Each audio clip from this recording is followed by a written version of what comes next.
আমার বাপেরা, যুবকেরা, তরুণেরা, এ নবী পাকের প্রেমিকেরা, আল্লাহ নিজে জানিয়েছে আমার ওই বান্দা বান্দিগুলো যখন আমাকে অনুসরণ করবে, যখন আমার রাসূলকে প্রেম করবে, অবশ্যই আমি আল্লাহ তাদের ঘরে নাজাত দেব, মুক্তি দেব। যদি আমাকে অনুসরণ না করে, যদি আমার রাসূলকে না প্রেম করে, আমি আল্লাহ তাদের ঘরে আযাব গজব দেব। তাই পবিত্র কোরআনে আরেক জায়গায় আল্লাহ নিজে জানিয়ে দিয়েছে, ইয়া রাজ্জাকুল কুওয়াতিল মাতিন।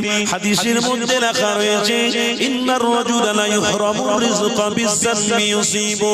এ যুবক তরুণীরা, আল্লাহ নবীর হাদিসের মধ্যে লেখা রয়েছে, তোমরা যদি আল্লাহ তার রাসূলকে ছেড়ে দাও, তোমাদের জন্য সর্বপ্রথম আল্লাহ রিজিকটাকে বন্ধ করে দেবে। তোমার